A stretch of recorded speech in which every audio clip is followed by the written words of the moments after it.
Okay, it's now recording exigence, syntax, and tone in Eric Idle's eulogy of George Harrison's rhetorical analysis review. All right, so the first thing that you need to do is just remember those three words. So exigence is the compelling reason why that writer needs to compose whatever that thing is at this time, in this way, and to that audience. And then that's the rhetorical situation. Tone is the attitude that the writer or speaker takes in the message. And then syntax is how the writer or speaker organizes the sentences for the most impact. So I wrote some definitions for you guys just to review these three important terms. Okay, so today we're going to be looking at a prompt that took place here. This is the Hollywood Bowl, and it's set in the hills of Hollywood, California. It's a beautiful amphitheater, and many famous people have done concerts there. So this is just to put a picture in your mind. Okay, now this is Eric Idle. This is probably his most famous role. Actually, he's right here. He's in the back. He played Sir Robin. If you've ever seen the movie Monty Python and the Holy Grail, he's one of the Monty Python players. And if you access the PowerPoint, there's a really good interview with him on Good Morning America. So that's a hyperlink you can probably look at later if you want to learn a little bit more about Eric Idle. So Eric Idle wrote and presented a induction speech at the Hollywood Bowl in 2002. And it was just 6 months after George Harrison, who's a Beatle, he's very famous, and he succumbed to lung cancer. Actually, he had been stabbed in September by a crazed fan, and then had an operation, and then the lung cancer came back, and then he died in November of 2001. And it was really a tragedy. A previous Beatle had died, John Lennon. He died when I was in 10th grade, and he was shot to death also by a fan. But Harrison was much loved. He was very generous, very spiritual. And so he died in November of 2001. And Eric Idle, who was a very good friend of his, inducted him into the Hollywood Bowl Hall of Fame. And so the speech that you guys are going to read is from that. And then I put a link on the slide to Here Comes the Sun, which is probably George Harrison's most famous composition. Okay, so I wanted to put this up because we teachers in AP Lang have been talking a lot about giving you guys a guideline, kind of like a plan to write. So when you get this, you should probably plan to read and deconstruct the prompt for 2 minutes, then read and take notes on the passage for 10 minutes. You will have access to printing the passage. Try it right away, but if something happens, then go ahead and just do it on the screen. So you're going to need a sheet of paper out in case you can't print. Then brainstorm how you're going to organize your essay after you read and taken notes on the passage.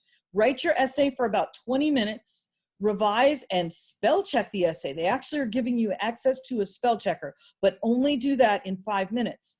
And then spend that last 5 minutes on posting the essay. You only get 45 minutes and the clock will be ticking. And so, you know, you're going to have to wrap it up. So if you don't get a chance to revise and spell check the essay, that's okay. You still need to have that 5 minute time to post.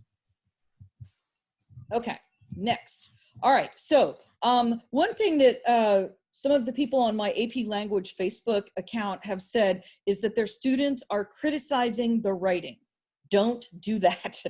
It doesn't matter if you hate the thing or not. And we've read some things this year that you guys hated. Like you hated Peter Singer, and I knew you didn't like that piece because he came across as really arrogant.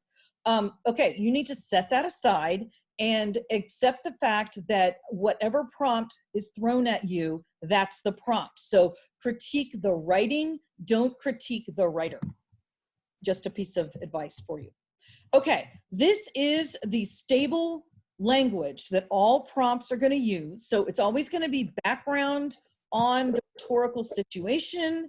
Then you're going to need to read the passage carefully. and then write an essay that analyzes the rhetorical choices the writer or the speaker makes to, and then one of these active verbs: develop, achieve, convey his or her argument, purpose, or message. So that stable wording is going to be available to you. So just get used to seeing it in that order. So I made a prompt for our task today, and it reads like this. So I followed that pattern exactly.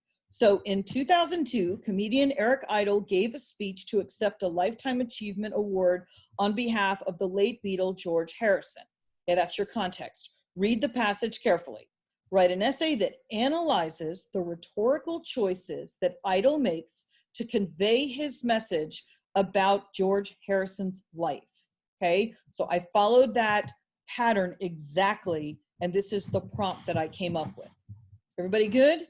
Thumbs up if you're good. Excellent. Okay, so the first thing you should do, remember 2 minutes, is deconstruct the prompt. So I did a little bit of that for you. So the two things you're looking for is the purpose, which the College Board will give you an abbreviated purpose, and then the rhetorical choices.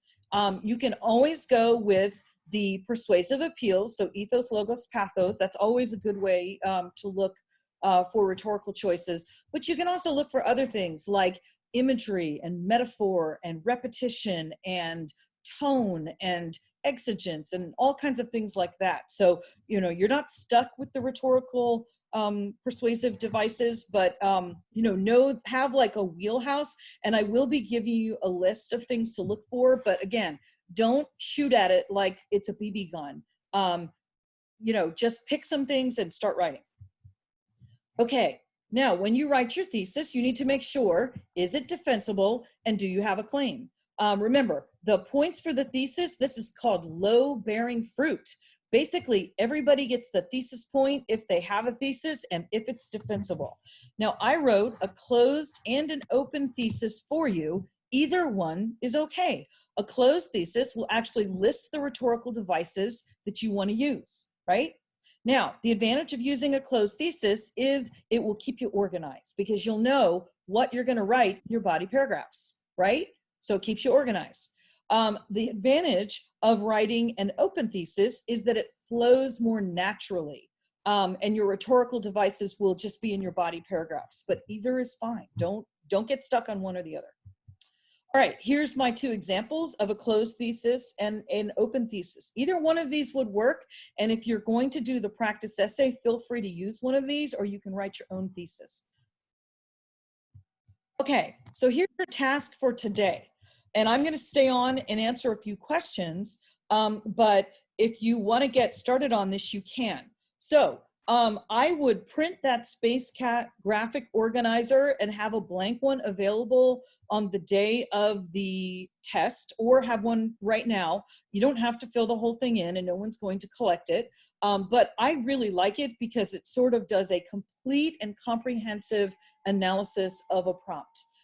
You can also just have a couple sheets of paper. I would have a backup couple sheets of paper in case my technology fails and I can't print, just so that I can start analyzing.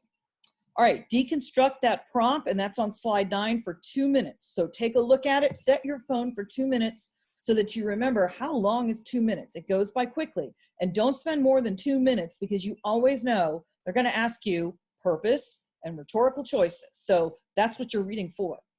Read the eulogy and then take notes for 10 minutes. Again, set your clock so you can get used to reading for 10 minutes. If you go by the 10 minutes, I would probably move on to start writing. All right, write your essay on your computer for no more than 20 minutes. Now, I know some of you use Pages because you have an Apple computer. I would use Microsoft Word or Google Docs. They're more standard, and you're going to be copying and pasting into the box on your phone or from your desktop. So I would use the technology that's a little bit more prevalent. Okay, there is a spell checker that will be available to you. This is something new. You can spell check and edit for 5 minutes, but don't go crazy because that's all you get. And then post to the practice document. Now, the practice document that we're going to use for today looks like this. I've made a shared space here's the prompt. And what I want you to do, and this will get really long, it'll end up being 20 or 30 pages. Why don't we do it this way? If you're just gonna post a thesis or a paragraph, put it towards the top of the document. And if you're gonna post a whole essay, just page down and then post it on a whole page. And some of you might end up writing 2 or 3 pages. And then I'm gonna look at all of them and then give people feedback, okay? So now in your, in Edmodo, I have posted this as notes and it looks, oops, sorry, my bad. I have posted this as notes and it just looks like this. Okay, now this is not editable because I didn't want anyone to mess it up, but the notes that I just did to you, did with you in a PowerPoint are all organized this way in prose. And then if you skip down a little bit, you're going to see, there's the task of writing, here is the eulogy. So George Harrison's eulogy, I think it's 900 words. So it starts here and then it goes to here. Okay, so it's 2 pages. Sorry, a little bit more than 2 pages. This is where I got it from originally. Here's a Space Cat graphic organizer if you want to use that. And then here's my answer key. Okay, so I went ahead and I color coded it for you. So if you want to use my answer key to help you write for now, just to get used to pulling things out of the prompt, you can. And then if you come back here, if you toggle on the left-hand side, if you're opening it in Google Docs, you can toggle it and you can go right to the color coding and then you can see how I color coded it. So diction, syntax, alliteration, repetition, rhetorical questions, asyndeton and polysyndeton. This piece has some of that and metaphor. So I'll go back here and then you can see right here is where I color coded it for you. Okay, you guys, so that is the end of my lesson. So I'm going to stop the share and also stop the record. I'm not going to end the meeting. Let me stop recording. Okay, now I'm going to now I'm going to stay around for questions.